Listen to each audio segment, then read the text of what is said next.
करायचं स्मरण. जय जय रघुवीर समर्थ. श्री समर्थ कृपेने एक सुंदर असा बोध, एक सुंदर असं श्रवण आपल्याला प्राप्त झालेलं आहे. या श्रवणाच्या माध्यमातून उत्तमाचं सामर्थ्यसुद्धा समर्थांनी सांगितलं. ज्याप्रमाणे समर्थांनी एक सुंदर असा भाग दिला बघा. आपण आपली सुखदुःख एकमेकांची समजून घेतो. प्रत्येकाची सुख वाट्याला आल्यावर बघा, ज्यावेळी सुख येतं त्यावेळी आनंद आणि समाधान होतं. परंतु प्रत्येकाचं दुःख जर आपण जाणून पाहिलं तर आपल्याला त्या दुःखामध्ये सुद्धा आनंद होतो. काहीकांची दुःख अशी येतात की त्यांच्या दुःखावर आपल्याला हसू येतं. काहीकांचं मरण होतं आणि त्या मरणावर सुद्धा बघा काहीकांचे मृत्यू होतात. त्या मृत्यूवर आपल्याला हसू येतं. जिथे आपल्याला स्मशानात आपण जिथे जातो आणि तिथे काहीतरी जोक्स घडतात, विनोद घडतं आणि तिथे आपण येड्यासारखं हसत असतो. बरोबर की नाही? म्हणजे जिथे दुःख आहे तिथे दुःखामध्ये सामील झालं पाहिजे आणि जिथे सुखाचा भाग आहे तिथे सुख प्राप्त करता आले पाहिजे. म्हणजे त्याचप्रमाणे समर्थांनी एक भाग दाखवला. ज्याप्रमाणे लक्ष्मणाचा मृत्यू झाला त्यावेळी उर्मिला जोरजोरात हसू लागली.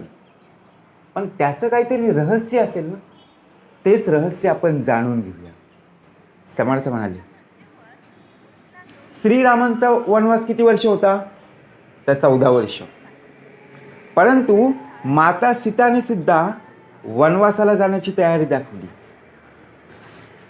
पण लहानपणापासूनच मोठ्या भावाच्या सेवेमध्ये राहणारा लक्ष्मण सुद्धा कसा श्रीरामांपासून दूर राहील?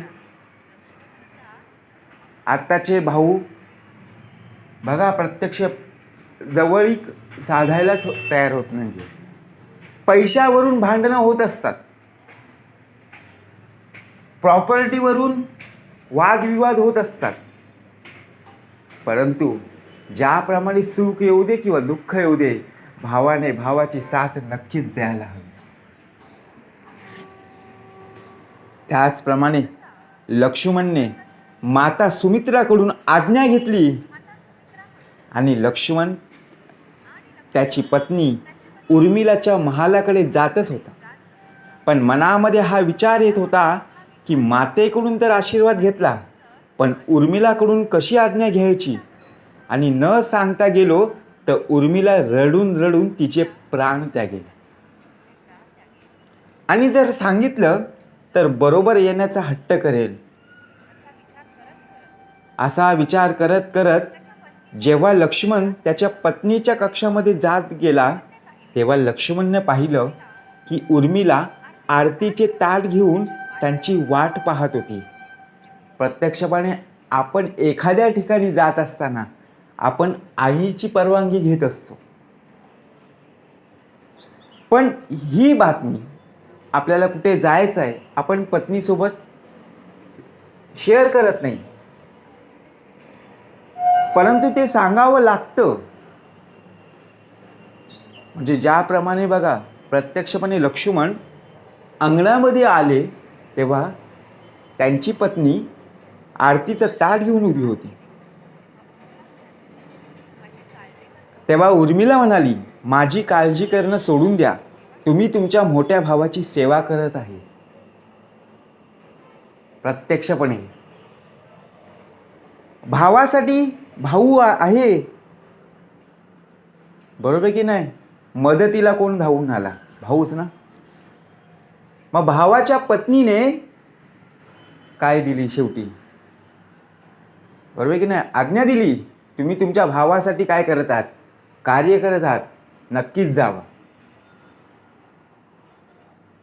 आपल्या घरामध्ये असं होतच नाही. हल्लीच्या युगामध्ये तर नक्कीच होत नाही आहे. भावासाठी तर सोडून द्या, बहीण भावासाठी तर सोडून द्या. भावासाठी जर करायला गेलो तर भावाची बायकोच बोलत असते, तुम्ही नका जाऊ, बाकीचे आहेत, विचार करा. कोणाच्या अंतःकरणाला लागेल धक्का, ऐसी वर्तणूक करू नका आणि कोणालाही पाहू नका, प्रत्यक्षात पाहायला मिळतं. बरोबर की नाही? म्हणून तुमच्या सेवेमध्ये कोणतीही अडचण येऊ नये म्हणून मी तुमच्याबरोबर येण्याचा हट्ट करणार नाही. लक्ष्मणाला बोलायचा संकोच वाटत होता, पण लक्ष्मणाच्या काही बोलण्याआधीच सगळा संकोच उर्मिलानेच दूर केला. हाच पत्नीचा धर्म आहे की पती कोणत्याही अडचणीमध्ये असेल तर त्याआधीच पत्नीने त्याच्या मनातील गोष्टी ओळखून त्याच्या संकोचातून त्याला बाहेर काढलं पाहिजे. त्याच्या पत्नीचं असं प्रेम पाहून लक्ष्मणाचे डोळे भरून आले. त्यानंतर उर्मिलाने तिथे एक दिवा लावला आणि त्याला विनंती केली की लक्ष्मणचे श्वास कधीही थांबू देऊ नको. लक्ष्मण तेथून निघून गेले. 14 वर्ष उर्मिला एका तपस्वीप्रमाणे कठोर तप करत होती. ते कठोर तप होते झोपेचे. खरं तर वनवासाच्या वेळी लक्ष्मण नेहमी त्यांचे भाऊ श्रीराम आणि माता सीतेची सेवा करण्यामध्ये व्यस्त असत. त्यामुळे लक्ष्मणने झोपेची देवी निद्रादेवीकडून वरदान मागितले होते की पूर्ण वनवासातील 14 वर्ष त्यांना झोप येऊ नये. कारण सकाळी, दुपारी, संध्याकाळी भगवान श्रीराम आणि माता सीतेची सेवा करता यावी आणि त्यांना संकटापासून वाचवता यावे, यासाठी निद्रादेवीने लक्ष्मणाच्या सेवाभावी वृत्तीमुळे प्रसन्न होऊन वरदान दिले. पण एक अटसुद्धा ठेवली होती की लक्ष्मणाच्या बदली दुसऱ्या कोणीतरी 14 वर्ष झोप घ्यावी. ही जबाबदारी त्यांची पत्नी उर्मिलाने घेतली. 14 वर्ष उर्मिला झोपून राहिली. त्यामुळे लक्ष्मण 14 वर्ष जागे राहू शकले. उर्मिलाने एकीकडे दिवा लावून ठेवला आणि दुसरीकडे 14 वर्ष झोपून राहिली. असं म्हणतात बघा, जेव्हा लक्ष्मण आणि मेघनाथ यांचं युद्ध झालं त्यावेळी लक्ष्मण बेशुद्ध झाला होता. ज्यामुळे उर्मिलाला जाग आली हे तर सगळ्यांना माहीतच आहे. जेव्हा हनुमान संजीवनी बुटी आणण्यासाठी हिमालय पर्वतावर गेले होते आणि तिकडून जेव्हा पर्वत उचलून आणला तेव्हा त्यांना अयोध्याच्या वरून यावं लागलं. तेव्हा भरतने राक्षस समजून हनुमानावर बाण चालवला होता आणि हनुमान खाली पडले. जेव्हा हनुमानाला शुद्ध आली तेव्हा हनुमानाने भरतला सगळी कहाणी सांगितली की कशा प्रकारे मेघनाथाने बाणांनी लक्ष्मणवर हल्ला केला. त्यामुळे लक्ष्मणचे प्राण संकटामध्ये आहेत आणि लक्ष्मणासाठी संजीवनी बुटी आणण्यासाठी हनुमान गेले होते. जिथे एकीकडे लक्ष्मण बेशुद्ध झाला आणि उर्मिला झोपेतून जागी झाली आणि तिची भेट हनुमानाबरोबर सुद्धा झाली होती. आणि जेव्हा माता कौशल्याने हे ऐकले तेव्हा माता हनुमानाला म्हणाली, हे हनुमान, रामाला सांग लक्ष्मणशिवाय अयोध्यामध्ये पाऊलही ठेवू नकोस.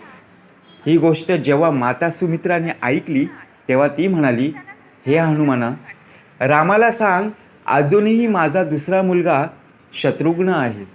मी त्यालासुद्धा वनामध्ये पाठवेल. माझी दोन्ही मुलं रामाच्या सेवेसाठीच तर जन्मले आहेत. मातांचे असे प्रेम पाहून हनुमानाच्या डोळ्यातसुद्धा पाणी आलं. पण जेव्हा हनुमानाने उर्मिलाला पाहिलं तेव्हा हनुमान विचार करू लागले की ही स्त्री शांत आणि प्रसन्न का उभी आहे? हिला हिच्या पतीच्या प्राणांची काही चिंता नाही का? खरं तर जेव्हा उर्मिलाने ऐकलं की तिचे पती लक्ष्मणचे प्राण संकटामध्ये आहेत तेव्हा ती उभी राहून हनुमानाला पाहू लागली. तेव्हा हनुमानाने तिला विचारले की तुझ्या प्रसन्नतेचे कारण काय आहे? तुमच्या पतीचे प्राण संकटामध्ये आहेत. सूर्योदय होताच सूर्यकुलाचा दीपक विझला जाईल. तेव्हा उर्मिला म्हणाली की हे हनुमान, मला कशाची चिंता? मी का चिंता करू? मी लावलेला दिवा अजूनही संकटामध्ये नाही. मग माझा पती संकटामध्ये कसा असू शकेल? जोपर्यंत मी लावलेला दिवा विझणार नाही तोपर्यंत माझ्या पतीचे प्राण सुद्धा जाणार नाही. आणि ती हसत हसत तिथून निघून गेली.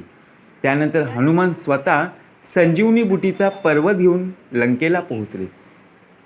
तेव्हा लक्ष्मणचे प्राण परत आले. त्यानंतर उर्मिला तिच्या कक्षामध्ये जाऊन झोपी गेली. हे तेच वरदान होते जे त्याचे काम करत होते. रावणाचा वध केल्यानंतर भगवान श्रीराम, माता सीता आणि लक्ष्मण परत अयोध्येला आले. तेव्हा त्यांनी खूप वर्षापर्यंत अयोध्येवर राज्य केले. पण काही काळ गेल्यानंतर अचानक अयोध्येमध्ये काळ आला आणि त्याने भगवान श्रीरामांना विनंती केली की एका शांत ठिकाणी जाऊन दोघे बोलू आणि हे बोलणं कोणीही ऐकू नये. आणि कोणी जर हे बोलणं ऐकलं तर तुम्हाला त्याला मृत्यूदंड द्यावा लागेल. मग भगवान श्रीराम आणि यमराज दोघेही एकमेकांबरोबर बोलू लागले आणि त्यांनी पहारेकरी म्हणून प्रवेशद्वारावर लक्ष्मणाला उभे केले. आणि त्यावेळी तिथे दुर्वासा ऋषी आले. त्यांना भगवान श्रीरामांना भेटायचे होते.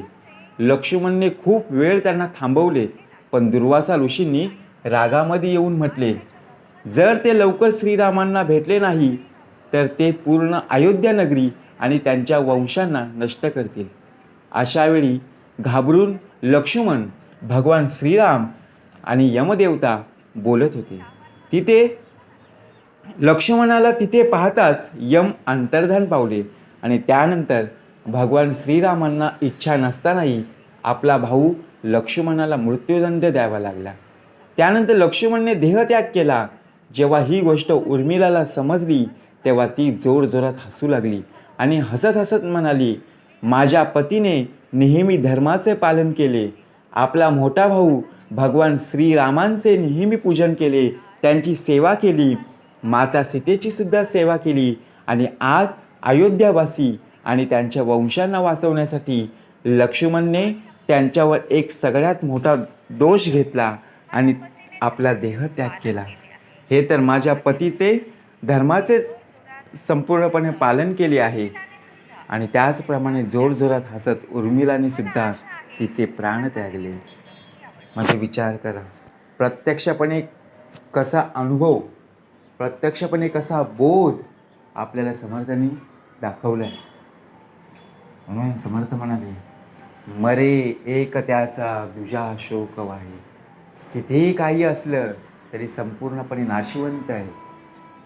ज्याप्रमाणे आपला नाव बघा, आयुष्य आहे तोपर्यंत नाव आहे, परंतु नाव कसं कमवायचं त्यासाठी समर्थ म्हणाले, ते हे त्यागिता कीर्ती मागे उरावी. जय जय रघुवीर समर्थ.